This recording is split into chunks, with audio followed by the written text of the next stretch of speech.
마태복음 26장 36절에서 46절까지 함께 봉독합니다. 이에 예수께서 제자들과 함께 겟세마네라 하는 곳에 이르러 제자들에게 이르시되 내가 저기 가서 기도할 동안에 너희는 여기 앉아 있으라 하시고 베드로와 세베대의 두 아들을 데리고 가실새 고민하고 슬퍼하사 이에 말씀하시되 내 마음이 매우 고민하여 죽게 되었으니 너희는 여기 머물러 나와 함께 깨어 있으라 하시고 조금 나아가사 얼굴을 땅에 대시고 엎드려 기도하여 이르시되 내 아버지여 만일 할만하시거든 이 잔을 내게서 지나가게 하옵소서. 그러나 나의 원대로 마시옵고 아버지의 원대로 하옵소서 하시고 제자들에게 오사 그 자는 것을 보시고 베드로에게 말씀하시되 너희가 나와 함께 한 시간도 이렇게 깨어 있을 수 없더냐. 시험에 들지 않게 깨어 기도하라. 마음에는 원이로되 육신이 약하도다 하시고 다시 두 번째 나아가 기도하여 이르시되 내 아버지여 만일 내가 마시지 않고는 이 잔이 내게서 지나갈 수 없거든 아버지의 원대로 되기를 원하나이다 하시고 다시 오사 보신즉 그들이 자니 이는 그들의 눈이 피곤함일러라. 또 그들을 두시고 나아가 세 번째 같은 말씀으로 기도하신 후 이에 제자들에게 오사 이르시되 이제는 자고 쉬라. 보라 때가 가까이 왔으니 인자가 죄인의 손에 팔리느니라. 일어나라 함께 가자. 보라 나를 파는 자가 가까이 왔느니라. 아멘. 할렐루야. 오늘도 주님과 함께 복된 하루가 되시기를 주의 이름으로 축원합니다. 제자들이 기도를 가르쳐 달라고 요청했을 때 예수님 기도를 가르쳐 주셨죠. 우리가 잘 알고 있는 주기도문입니다. 누가복음 11장에 의하면 예수님이 기도하기를 마쳤을 때 제자 중에 하나가 기도를 가르쳐 달라고 요청을 합니다. 아마도 예수님이 기도하시는 모습을 보자 기도를 배우고 싶은 마음이 들었던 것 같습니다. 예수님은 그래서 너희는 기도할 때 이렇게 하라 하시면서 가르치셨던 기도가 바로 주기도문입니다. 예수님은 이렇게 기도를 가르치셨을 뿐만 아니라 몸소 기도의 모범을 보여주시기까지 하셨습니다. 하나님의 일을 시작할 때도 예수님은 기도로 시작을 하십니다. 광야에서 40일간 금식하셨습니다. 먹는 것조차도 뒤로 물리고 하나님의 뜻만을 생각하셨던 것입니다. 12제자를 택할 때도 예수님은 기도를 하셨습니다. 산으로 가셔서 밤을 새워 기도하신 뒤에 제자들을 불러 그 중에서 12를 택하셨습니다.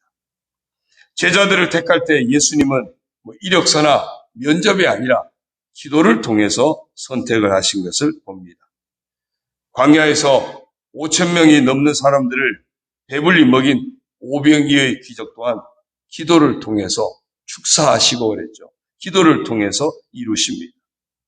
종일 말씀을 전하시고 온갖 병자를 고치시고 오병이어의 기적을 행하시고 난 뒤에도 수고한 제자들을 먼저 배에 태워 보내시고 당신 또한 심히 피곤하셨을 텐데도 예수님은 홀로 남아 기도를 드립니다.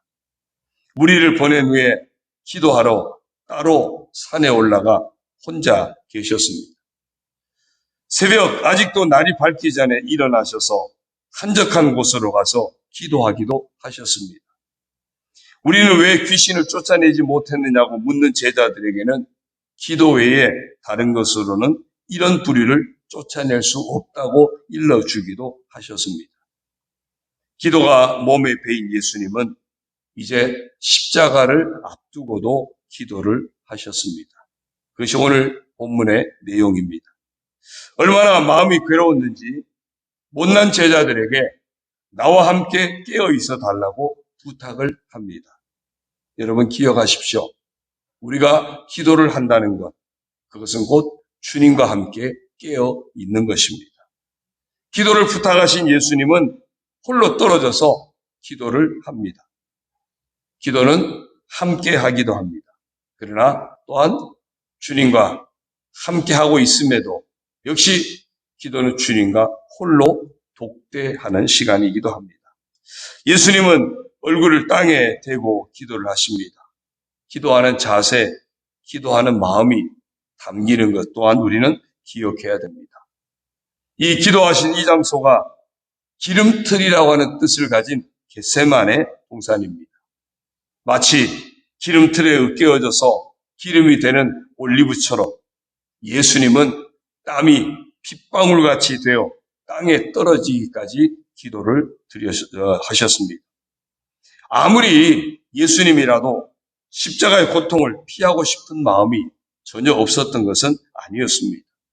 십자가는 예수님조차도 피하고 싶을 만큼 감당하기 어려운 고통과 수치였습니다. 그러기에 아버지는 모든 일을 하실 수 있으니 내게서 이 잔을 거두어 달라고 기도하셨던 겁니다.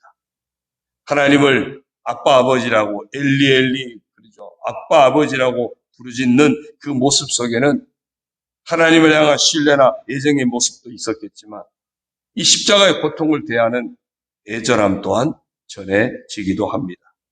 하지만 그것이 예수님이 드린 기도의 전부는 아니었습니다. 오늘 말씀의 기도는 이렇게 이루어집니다. 그러나 나의 원대로 마시옵고 아버지의 원대로 하옵소서. 기도를 가르치셨고 기도의 모범을 보이셨고 수많은 사람들의 기도를 들어주신 분이 예수님이십니다. 심지어는 사람들 틈에 몰래 끼어들어서 예수님의 옷자락을 붙잡은 여인의 그 내밀한 병까지도 고쳐주셨던 주님이십니다. 그런데 정작 겟세마네에서 땅에 엎드려 핏방울 같은 땀을 흘리면서 드린 예수님의 기도는 거절당한 듯이 보입니다. 고난의 잔을 고스란히 마시는 그 모습을 통해서 그 예수님의 기도는 거절당한 것을 우리는 알 수 있습니다. 세상에 이런 역설이 어디 있습니까? 온전히 하나님 마음에 합한 삶을 사셨고 늘 기도의 삶을 사셨던 분이신데 그런데 그 예수님은 기도가 거절당하신 겁니다. 우리는 여기서 기도의 중요한 의미를 깨닫게 됩니다. 내가 원하던 것이 원하던 방식대로 이루어져야 기도가 응답된다는 것은 아니라는 것입니다. 오히려 내가 원하던 것이 이루어지지 않음으로써도 기도는 응답된다는 사실도 알아야 됩니다. 철없는 아이가 날카로운 칼을 달라고 떼를 쓰다가 칼을 얻는 것이 아니라 오히려 매를 얻는 것이 이 아이에게는 사실 응답이지 않습니까? 그럼에도 여전히 떼를 쓰는 영적 어린아이와 같은 모습이 오늘 우리에게는 얼마나 많은지 모릅니다. 거절당한 기도를 통하여 하나님의 뜻이 이루어진다면 그것이야말로 진정한 기도의 응답임을 우리는 알아야 됩니다. 한번 따라합시다. 거절당한 기도조차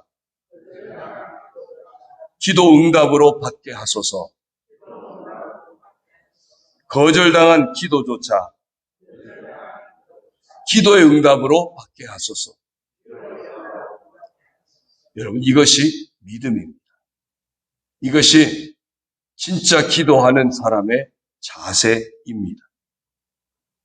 사랑하는 성도 여러분, 오늘 내가 기도의 자리를 지키고 있는 이것이 주님과 함께 깨어있는 것임을 믿으시고 기도 가운데 늘 주님과 함께 깨어있는 그런 복된 성도가 되시기를 주의 이름으로 축원합니다. 때로는 기도의 응답이 없을 때도 오히려 응답 없음에서 응답을 발견하는 그런 참된 기도의 사람이 되시기를 주의 이름으로 축원합니다. 우리 스스로는 살아갈 수 없는 인생이기에 언제나 깨어 기도하는 삶을 살아서 주님의 도우심과 응답의 복을 누리는 그런 복된 성도가 다 되시기를 주님의 이름으로 축원합니다. 오늘의 퀴즈입니다. 오늘 말씀 가운데 주님과 함께 깨어있는 것이 무엇이라고 했습니까? 우리가 무엇을 하는 것이 주님과 함께 깨어있는 것입니까? 문자로 답을 주십시오. 365장 찬송하겠습니다. 365장 이 찬송하신 다음에 우리의 영적인 상태, 또 영적인 상태를 보고 바라보면서 기도하시고 우리 교회와 또 낙심자와 태신자, 영역간의 아픔을 겪고 있는 성도들, 또 이 땅의 교회와 이 나라 민족과 우리가 선교하는 선교지들까지 품고 통성으로 기도하도록 하겠습니다. 365장 우리 함께 찬송하시겠습니다. 마음속에 근심 있는 사람 주 예수 앞에 아뢰어라. 슬픈 마음 있을 때에라도 주 예수께 아뢰라.